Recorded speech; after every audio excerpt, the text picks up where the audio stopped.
नमस्ते दोस्तों, आज के इस वीडियो में हम देखेंगे 28 और 29 नवंबर के जितने भी इंपॉर्टेंट करंट अफेयर्स बन सकते हैं। हिंदी और इंग्लिश दोनों ही लैंग्वेज में ये करंट अफेयर हो गए। अगर आपको इस वीडियो की पीडीएफ फाइल चाहिए तो मैंने डिस्क्रिप्शन में लिंक दिया है, वहाँ से आप पीडीएफ फाइल भी डाउनलोड कर सकते हैं। चलिए वीडियो को शुरू करते हैं।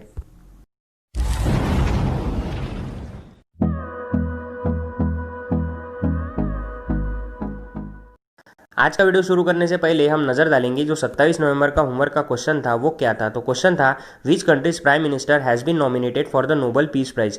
किस देश के प्रधानमंत्री को नोबेल शांति पुरस्कार के लिए नामित किया गया है। इसके लिए जो ऑप्शन दिए गए थे वो थे इजराइल, स्वीडन, न्यूजीलैंड और भारत। आप में से कई लोगों ने इसका जवाब सही दिया है। इसका जो सही जवाब है वो है इजराइल। अब यहाँ पर इजराइल की बात हुई है, स्वीडन की बात हुई है, न्यूजीलैंड की बात हुई है, उसके बाद में नोबेल की बात हुई है। तो मैं इस सभी के बारे में आपको डिटेल में जानकारी देता हूँ।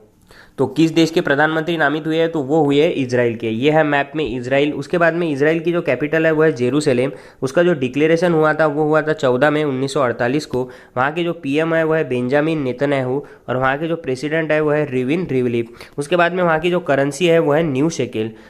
उसके बाद में जो सेकंड ऑप्शन था वो था स्वीडन का। ये है स्वीडन। स्वीडन की जो कैपिटल है वह है स्टॉकहोम। वहाँ की जो करेंसी है वह है स्वीडिश क्रोना। वहाँ के जो पीएम है वह है स्टेफन लॉफेन। और इसने यूरोपियन यूनियन को कब ज्वाइन किया था, तो इसने ज्वाइन किया था 1 जनवरी 1995 को। अब यहाँ पर ग्रेटा थनबर्ग का नाम है। तो ये कौन है, तो ये एक इन्वायरमेंटल एक्टिविस्ट है। ये चर्चे में क्यों रहती है, तो इनने इंटरनेशनल चिल्ड्रन पीस प्राइज जीता है 2019 में। तो ये कौन से देश से बिलोंग करती है, तो ये स्वीडन से बिलोंग करती है। उसके बाद में अब यहाँ पर नोबेल की बात हुई है, तो चलिए देखते हैं अल्फ्रेड नोबेल कौन थे। तो अल्फ्रेड नोबेल जो है वो एक शास्त्रज्ञ थे। उनका जो जन्म है वो हुआ था 21 अक्टूबर 1833 स्टॉकहोम स्वीडन में। उसके बाद में उनकी जो मृत्यु हुई थी वो हुई थी 14 मई 1896 सैन रोमो इटली में। उसके बाद में जो इन्वेंटर थे वो इन्वेंटर थे डायनामाइट के। उसके बाद में उन्होंने जो बुक लिखी है वो है नेमेसिस। उसके बाद में अगर हम नोबेल प्राइज़ की बात करें तो ये 1901 से दिया जाता है। पहली बार ये प्राइज़ किसे दिया गया था, तो पहली बार ये प्राइज़ दिया गया था विलियम ब्रॉन्जेन को। किसके लिए दिया गया था, तो एक्सरे का इन्वेंशन के लिए दिया गया था। एक्सरे किस कैटेगरी में आता है, तो ये आता है फिजिक्स में। उसके बाद में जो नोबेल प्राइज़ है वो 5 फील्ड में दिया जाता है, फिजिक्स, केमिस्ट्री, लिटरेचर, पीस और साइकोलॉजी या फिर मेडिसिन। जो छठवीं फील्ड है इकोनॉमिक साइंस, वो कब जुड़ी थी, तो वो जुड़ी थी 1968 में। उसके बाद में एक सबसे महत्वपूर्ण जानकारी है कि पीस प्राइज जो है वो नॉर्वे देश देता है, जिसकी जो कैपिटल है वो है ऑस्लो। और बाकी के जो भी 5 फील्ड है उसकी जो प्राइज है वो कौन देता है, तो वो देता है स्वीडन। नोबेल से इतनी जानकारी मिलती है। अब बची भारत की बात, तो चलिए देखते हैं भारत में ऐसे कौन लोग हैं जिन्हें नोबेल से सम्मानित किया गया है। तो भारत में सबसे पहले जिसे नोबेल मिला था वो थे रविंद्रनाथ टैगोर। इन्हें लिटरेचर के लिए ये अवार्ड मिला था। और कब मिला था, तो वो मिला था 1913 में। उसके बाद में जो दूसरा अवार्ड मिला था वो मिला था सीवी रमन को। कब मिला था, 1930 में। किसके लिए मिला था, तो वो मिला था रमन इफेक्ट, जो कि फिजिक्स से रिलेटेड है। उसके बाद में हरगोविंद खुराना को मिला था। कब मिला था, 1968 में। किस लिए मिला था, तो साइकोलॉजी के लिए। उसके बाद में मदर टेरेसा को मिला था। कब मिला था, 1979 में। काय के लिए मिला था, तो पीस के लिए यानी कि शांति के लिए। उसके बाद में मिला था सुब्रमण्यम चंद्रशेखर को। कब मिला था, 1983 में। किसके लिए, तो फिजिक्स के लिए।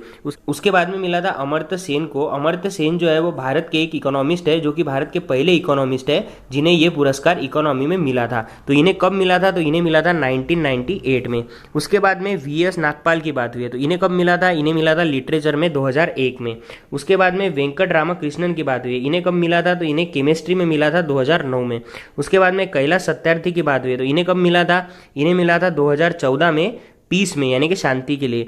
और 2019 में किसे मिला है, तो वो मिला है अभिजीत बैनर्जी को, जो कि इकोनॉमी से रिलेटेड है। तो नोबेल प्राइज जितने भी भारतीयों को मिले हैं उसकी जानकारी हमें इस क्वेश्चन में मिलती है। चलिए अब देखते हैं 28 और 29 नवंबर से रिलेटेड जो करंट अफेयर्स है उसमें पहला सवाल क्या है। तो पहला सवाल है, FC Kohli the father of Indian IT industry passed away, he was the founder of which company. भारतीय आईटी उद्योग के जनक एफसी कोहली का निधन हुआ है, वह किस कंपनी के संस्थापक थे। तो इसके लिए जो ऑप्शन थे वो थे टीसीएस, टेस्ला, इंफोसिस और टेक महिंद्रा। इस सवाल का जो सही जवाब है वो है टीसीएस। अब यहाँ पर टीसीएस की बात हुई है, टेस्ला की बात हुई है, इंफोसिस की बात हुई है, टेक महिंद्रा की बात हुई है। सबके बारे में मैं आपको जानकारी देता हूँ, लेकिन उसके पहले मैं ये बताता हूँ कि एफसी कोहली क्या है। तो एफसी यानी क्या होता है, तो एफसी यानी होता है फकीर चंद कोहली। इन्होंने क्या क्या किया था अपने जीवन में, चलिए अब उसे देखते हैं। तो ये है FC कोहली यानी कि फ़कीर चंद कोहली। इन्हें फादर ऑफ आईटी इंडस्ट्री कहा जाता है। ये फाउंडर और पहले CEO थे TCS के। TCS की जो स्थापना की थी वो टाटा सन्स ने की थी और उनके साथ जो आदमी था वो था फ़कीर चंद कोहली। उनका जो जन्म है वो हुआ था 19 मार्च 1924 को पेशावर में। उसके बाद में उनकी जो मृत्यु है वो हुई है 26 नवंबर 2020 को। उसके बाद में एक सबसे महत्वपूर्ण सवाल है कि इन्हें पद्म भूषण मिला कब था। तो इन्हें पद्म भूषण मिला था 2002 में। तो इतनी जानकारी हमें फ़कीर चंद कोहली के बारे में पता होना काफ़ी ज़्यादा जरूरी है। में अब यहाँ पर टाटा कंसल्टेंसी सर्विसेज यानी कि TCS की बात हुई है तो इसका फॉर्मेशन हुआ था 1968 में। इसका जो हेडक्वार्टर है वो है मुंबई में। इसके जो चेयरमैन है वो है नटराजन चंद्रशेखरन और इसके जो MD और CEO है वो है राजेश गोपीनाथन। उसके बाद में यहाँ पर जो ऑप्शन है वो है टेस्ला। अब टेस्ला क्या है, तो टेस्ला जो है वो एक इलेक्ट्रिकल व्हीकल कंपनी है जिसका हेडक्वार्टर जो है वो कैलिफोर्निया में है, जिसकी स्थापना जो है वो 2003 में हुई थी। और सबसे महत्वपूर्ण बात, इसके जो मालिक है वो कौन है, तो वो है एलॉन मस्क। एलॉन मस्क और कौन से कंपनी के मालिक है, तो वो है SpaceX। अब एलॉन मस्क की बात हुई तो सबसे इंपॉर्टेंट चीज़, अभी अभी जो सबसे अमीर व्यक्तियों की सूची जारी हुई है उसमें अब जो एलॉन मस्क है वो कौन से क्रमांक पर आ गए, तो वो आ गए हैं दूसरे क्रमांक पर। इतनी जानकारी हमें टेस्ला से मिलती है। उसके बाद में इंफोसिस की बात हुई है। तो इंफोसिस क्या है, तो इंफोसिस जो है वो एक सॉफ्टवेयर कंपनी है जिसके जो फाउंडर थे वो थे N नारायण मूर्ति। उसके बाद में इसका जो हेडक्वार्टर है वो है बेंगलोर में। इसके जो MD और CEO है वो है सलील पारेख और इसके जो चेयरमैन है वो है नंदन नी लेकानी। इसकी जो स्थापना हुई थी वो हुई थी 1981 में। उसके बाद में अब यहाँ पर टेक महिंद्रा की बात हुई है। तो टेक महिंद्रा की स्थापना जो है वो 1986 में हुई थी। किसने की थी, तो वो की थी आनंद महिंद्रा ने।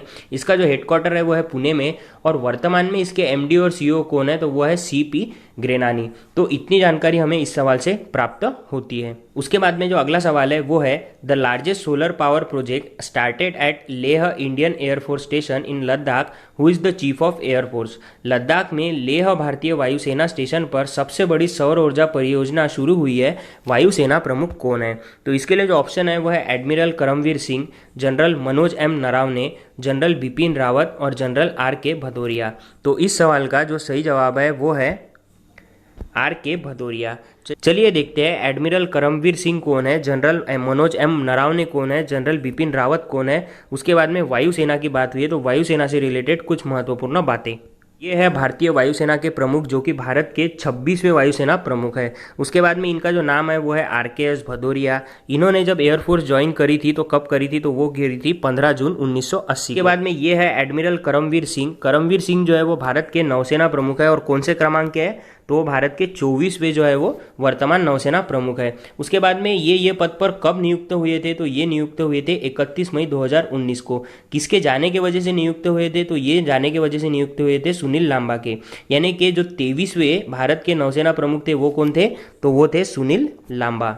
ये है जनरल मनोज मुकुंद नरवणे। इनका जो जन्म है वो हुआ था 22 अप्रैल 1960 को। ये भारत के आर्मी चीफ है। कौन से क्रमांक के है, तो ये भारत के 28वें क्रमांक के आर्मी चीफ है। उसके बाद में इन्होंने चार्ज कब लिया था, तो इन्होंने चार्ज लिया था 31 दिसंबर 2019 को। और किसके जगह पर लिया था, तो वो लिया था जनरल बिपिन रावत के जगह पर। यानी भारत के जो 27वें चीफ थे आर्मी स्टाफ के वो कौन थे, तो वो थे जनरल बिपिन रावत। अब जनरल बिपिन रावत अभी कौन से पोस्ट पर है, तो चलिए अब वो देखते हैं। जनरल बिपिन रावत जो कि भारत के पहले CDS है, ये काफ़ी ज़्यादा इंपॉर्टेंट है। CDS यानी होता है चीफ ऑफ डिफेंस स्टाफ। ये इस पद पर कब नियुक्त हुए थे, तो ये नियुक्त हुए थे 30 दिसंबर 2019 को। उसके बाद में जो अगला सवाल है वो है which language film Jallikattu got India's official entry for the Oscars. किस भाषा की फिल्म जलीकट्टू को ऑस्कर के लिए भारत की आधिकारिक प्रविष्टि मिली है। इसके लिए जो ऑप्शन है वो है हिंदी, कन्नड़, तेलुगु और मलयालम। तो इस सवाल का जो सही जवाब है वो है मलयालम। अब यहाँ पर जलीकट्टू की बात हुई है तो चलिए देखते हैं जलीकट्टू किस भाषा की फिल्म है। उसके बाद में ऑस्कर की बात हुई है तो ऑस्कर से रिलेटेड इंपॉर्टेंट जानकारी भी देखते हैं।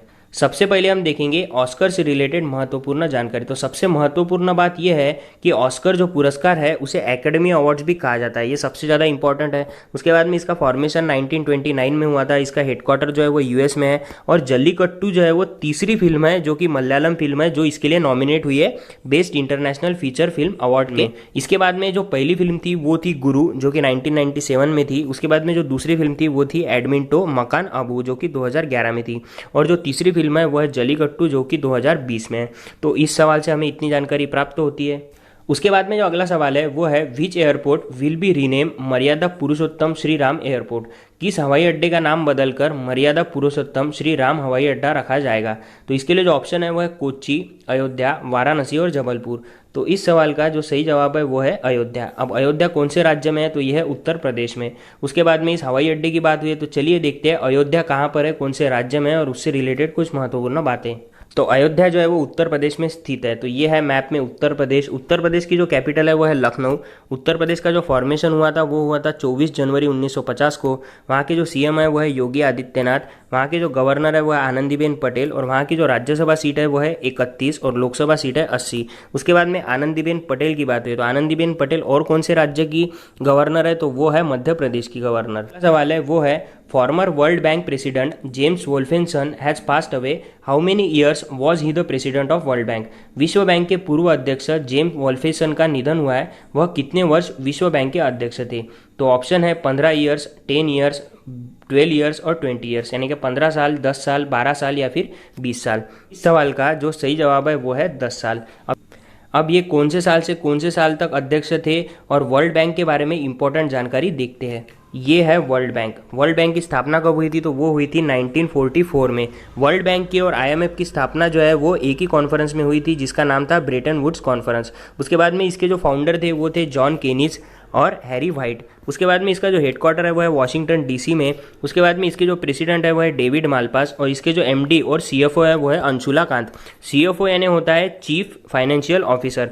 उसके बाद में जो वर्ल्ड बैंक है उसके अंडर 2 सेक्शन आते हैं, एक है आईआरबीडी और एक है आईडीए।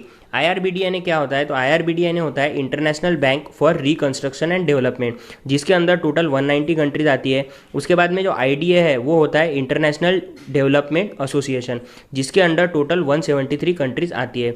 उसके बाद में जेम्स वोल्फेसन जो है उनका जन्म जो है वो 1 दिसंबर 1933 को सिडनी में हुआ था, जो कि ऑस्ट्रेलिया में है। उसके बाद में सबसे महत्वपूर्ण बात, ये 1995 से 2005 तक 90वें नंबर के प्रेसिडेंट थे विश्व बैंक के, जो कि काफ़ी ज़्यादा इंपॉर्टेंट चीज़ है। उसके बाद में जो अगला सवाल है वो है India move up 4 places in the FIFA ranking, what is the rank of India? FIFA की रैंकिंग में भारत 4 पायदान चढ़कर कौन से स्थान पर पहुंच गया है? तो इसके लिए ऑप्शन है 104, 105, 106 और 108। तो इस सवाल का जो सही जवाब है वो है 104। अब यहाँ पर फीफा की बात हुई तो चलिए देखते हैं फीफा से रिलेटेड कुछ महत्वपूर्ण बातें। तो ये है फीफा। फीफा का जो लॉन्ग फॉर्म होता है वो होता है federation international D football association. इसका जो फॉर्मेशन है वो हुआ था 21 मई 1904 को। इसका जो हेडक्वार्टर है वो है ज्यूरिच, जो कि स्विट्जरलैंड में है। इसके जो प्रेसिडेंट है वो है जियानी इन्फेंटिनो। उसके बाद में इसमें जो टोटल मेंबर्स है यानी कि टोटल कंट्रीज है वो है 211 और अंडर 20 का जो वुमेन वर्ल्ड कप है 2020 का वो कैंसिल हो चुका है। तो इतनी जानकारी हमें फीफा के बारे में पता होना काफ़ी ज़्यादा जरूरी है। इसके बाद में जो अगला सवाल है वो है who became the new engineer in chief of the Indian army? कौन बने भारतीय सेना के नए इंजीनियर इन चीफ? तो इसके लिए जो ऑप्शन है वो है admiral Karambir Singh, general Manoj M Naravane, general Bipin Rawat और जनरल हरपाल सिंह। तो इस सवाल का जो सही जवाब है वो है जनरल हरपाल सिंह। ये है जनरल हरपाल सिंह जो कि नए इंजीनियरिंग चीफ बने हैं इंडियन आर्मी के। उसके बाद में एडमिरल करमवीर सिंह के बारे में मैंने आपको बताया है कि ये भारत के नौसेना प्रमुख है। कौन से क्रमांक के? तो 24वें क्रमांक के। उसके बाद में जनरल मनोज एम नरावने कौन है? तो ये इंडियन आर्मी के चीफ है। कौन से क्रमांक के? तो 28वें क्रमांक के। जनरल बिपिन रावत कौन है? तो ये भारत के सीडीएस यानी कि चीफ ऑफ डिफेंस स्टाफ। तो इस सवाल से हमें इतनी जानकारी प्राप्त होती है। उसके बाद में जो अगला सवाल है वो है in which state did Nitin Gadkari inaugurate 16 national highway projects? Nitin Gadkari ने किस राज्य में किया 16 राष्ट्रीय राजमार्ग परियोजनाओं का उद्घाटन? तो इसका जो सही जवाब है वो है उत्तर प्रदेश। अब यहाँ पर उत्तर प्रदेश की बात हुई है तो चलिए देखते हैं उत्तर प्रदेश से रिलेटेड कुछ महत्वपूर्ण बातें। तो ये है मैप में उत्तर प्रदेश। उत्तर प्रदेश की जो कैपिटल है वो है लखनऊ। उसका जो फॉर्मेशन हुआ था वो हुआ था 24 जनवरी 1950 को। उसके जो सीएम है वो है योगी आदित्यनाथ और वहाँ के जो गवर्नर है वो है आनंदीबेन पटेल। वहाँ में राज्यसभा की 31 सीटें हैं और लोकसभा की 80 सीटें हैं। तो इतनी जानकारी हमें इस सवाल से प्राप्त होती है। उसके बाद जो अगला सवाल है वो है when is world environment protection day celebrated? विश्व पर्यावरण संरक्षण दिवस कब मनाया जाता है? तो इसके लिए जो ऑप्शन है वो है 11 नवंबर, 21 नवंबर, 24 नवंबर और 26 नवंबर। तो इस सवाल का जो सही जवाब है वो है 26 नवंबर। अब यहाँ पर 11 नवंबर की बात हुई तो मैंने आपको बताया है कि अगर हम डेज को कंपेयर करके याद रखेंगे तो हमें डेज आसानी से याद हो सकते हैं। 11 नवंबर को जैसा कि मैंने आपको बताया है नेशनल एजुकेशन डे यानी कि राष्ट्रीय शिक्षा दिवस मनाया जाता है। क्यों मनाया जाता है? तो भारत के जो पहले शिक्षा मंत्री थे मौलाना अबुल कलाम आज़ाद, उनकी जयंती होती है इसीलिए मनाया जाता है। उसके बाद में जो सेकंड ऑप्शन है वो है 21 नवंबर। 21 नवंबर को क्या होता है, तो वर्ल्ड फिशरीज डे यानी कि मत्स्य दिवस और टेलीविजन डे मनाया जाता है। अब टेलीविजन डे की बात हुई तो टेलीविजन का आविष्कार किसने किया था, तो वो किया था J.L. बेयर्ड ने। अब यहाँ पर विश्व पर्यावरण संरक्षण दिवस की बात हुई तो हम कंफ्यूज होते हैं कि विश्व पर्यावरण संरक्षण दिवस और विश्व पर्यावरण दिवस में क्या चेंज है। तो चलिए देखते हैं इन दोनों के बारे में कुछ महत्वपूर्ण बातें। तो ये है वर्ल्ड इन्वायरमेंटल प्रोटेक्शन डे, जो कि 26 नवंबर को मनाया जाता है। हर साल वर्ल्ड इन्वायरमेंटल डे जो है वो 5 जून को मनाया जाता है। इसकी शुरुआत कब हुई थी, तो इसकी शुरुआत हुई थी 1974 में। उसके बाद में इस साल वर्ल्ड इन्वायरमेंटल डे की थीम क्या थी, तो वो थी बायोडाइवर्सिटी यानी कि जैव विविधता। उसके बाद में अब यहाँ पर सबसे इंपॉर्टेंट चीज़ मैं आपको बताता हूँ कि मैंने आपको बताया कि विश्व पर्यावरण संरक्षण दिवस तो 26 नवंबर को मनाया जाता है, लेकिन 26 नवंबर को और कौन से दिन मनाए जाते हैं, तो 26 नवंबर को ही संविधान दिवस मनाया जाता है। उसके बाद में राष्ट्रीय दूध दिवस मनाया जाता है। उसके बाद में कानून दिवस भी मनाया जाता है और विश्व पर्यावरण संरक्षण दिवस मनाया जाता है। यानी टोटल 4 दिन मनाए जाते हैं 26 नवंबर को, ऐसा हमें याद रखना है। उसके बाद में जो अगला सवाल है वो है विच कैबिनेट मिनिस्टर लॉन्चेस डिया क्लाइमेट चेंज नॉलेज पोर्टल। किस कैबिनेट मंत्री ने लॉन्च किया डिया क्लाइमेट चेंज नॉलेज पोर्टल, तो इसके लिए जो ऑप्शन है वो है मुख्तार अब्बास नकवी, थावरचंद गहलोत, रविशंकर प्रसाद और प्रकाश जावड़ेकर। तो इस सवाल का जो सही जवाब है वो है प्रकाश जावड़ेकर। अब यहाँ पर मुख्तार अब्बास नकवी की बात हुई है, थावरचंद गहलोत की बात हुई है, रविशंकर प्रसाद की बात हुई है और प्रकाश जावड़ेकर की बात हुई है। तो चलिए देखते हैं ये चारों ही कौन से पद पर अभी भारत में नियुक्त है। तो अगर हम ministry of law and justice और इलेक्ट्रॉनिक्स और टेलीकम्युनिकेशन यानी हम कानून मंत्री की बात करें या फिर दूरसंचार मंत्री की बात करें तो वो है रविशंकर प्रसाद। उसके बाद में अगर मिनिस्ट्री ऑफ इन्वायरमेंट या फिर क्लाइमेट चेंज या फिर इंफॉर्मेशन और ब्रॉडकास्टिंग की बात करें तो वो है प्रकाश जावड़ेकर। उसके बाद में अगर थावरचंद गहलोत की बात करें तो वो है ministry of social justice and welfare यानी कि सामाजिक न्याय और अधिकारिता मंत्री। और जो मुख्तार अब्बास नकवी है वो है मिनिस्ट्री ऑफ माइनॉरिटी अफेयर्स यानी कि अल्पसंख्यक के मंत्री। तो ये चारों ही मंत्री के बारे में मैंने आपको जानकारी बताई है। उसके बाद में जो आज का होमवर्क का क्वेश्चन है वो है who will host the FIFA Arab cup tournament 2021। FIFA Arab cup tournament 2021 की मेज़बानी कौन करेगा, क्या ये कतर करेगा या फिर ब्राज़ील करेगा या फिर स्पेन करेगा या फिर रूस करेगा, मुझे कमेंट कर ज़रूर बताइए। और अगर आपको वीडियो अच्छा लगे तो वीडियो को लाइक करना मत भूलिए और चैनल को सब्सक्राइब भी करना मत भूलिएगा। अगर आपको इस वीडियो की PDF फाइल चाहिए तो मैंने डिस्क्रिप्शन में लिंक दिया है, वहाँ से आप PDF भी डाउनलोड कर सकते हैं। धन्यवाद।